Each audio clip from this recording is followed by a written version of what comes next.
to prevent any such unraveling. We do not approach this challenge with needless confrontation, but with a posture of measured and deliberate strength. Our focus is strong, quiet, and clear. Strong, quiet, clear. Clear about our intentions, our priorities, and our ability to deliver on the administration's goals. This is a model our Asian partners vastly prefer and have long followed. Our allies across Asia do not seek constant escalation, rhetorical theatrics, or a region defined by public confrontation. What they want and what the United States delivers is strength that is disciplined, resolve that is steady, and leadership that is confident enough to speak and walk softly while carrying a big stick.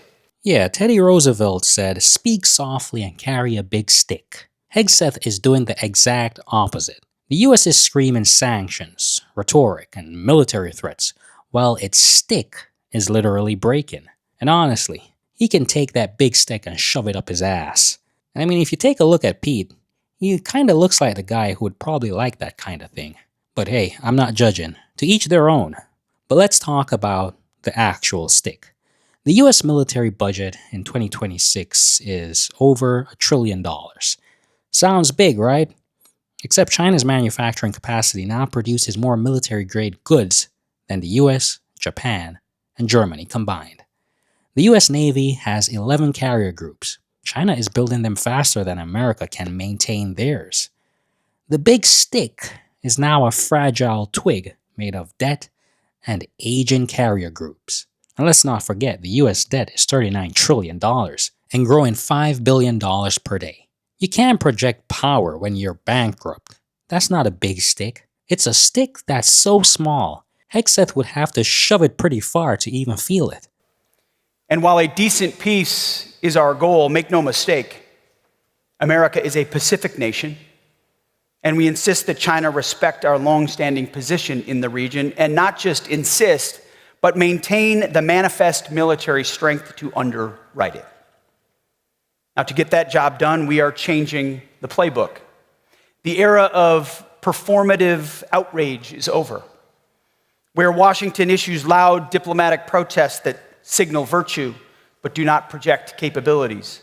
Going forward, we will be intentional about how and when we communicate.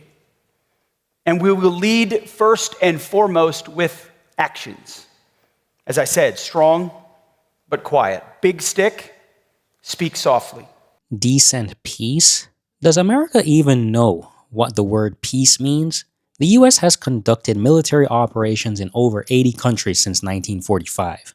Nearly 400 military interventions since 1776. The US has overthrown 14 foreign governments, and Hegseth is there talking about a decent peace. Here's what decent peace means in America. We get to do whatever we want, and you accept it. Basically, it means submission. Now let's talk about this communication. Hegseth says, we will lead first and foremost with actions. We will be intentional about how and when we communicate. Translation. We're not going to ask nicely. We're going to use force. What does US communication actually look like? Kidnapping world leaders? Like they did with Maduro? Let's go further back. 1989 Panama. The US didn't communicate with Manuel Noriega. They invaded his country, captured him, and dragged him to the United States in chains. That's thug diplomacy. How about 1973 Chile? The US didn't communicate with Salvador Allende.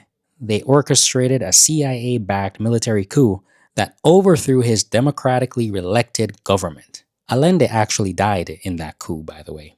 How about 1964 Brazil? The US supported another military coup. 1953 Iran. The US orchestrated a CIA coup that overthrew the then leader and installed the Shah. That led to decades of authoritarian rule and the 1979 revolution.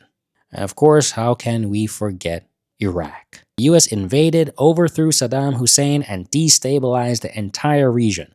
Over 600,000 Iraqis died. So when Hegseth talks about communication and being intentional about how and when they communicate, He sounds like a mafia boss. We're done talking. Now we're gonna make you an offer you can't refuse. And then he has the audacity to say, China must respect our long-standing position in the region. China doesn't have to respect shit. The US long-standing position was built on military occupation and colonialism. The US has bases in Japan, South Korea, the Philippines, Guam, all remnants of post-World War II occupation. China didn't ask for that, China didn't agree to that, and China doesn't have to accept it. The US wants China to accept American military dominance in China's own region. And Hegseth is saying, accept our dominance or we'll communicate with you the way we communicated with Panama, Iran, and Iraq. All Hegseth knows is force. All America knows is force. And it seems Hegseth, he seems to be well acquainted with big sticks.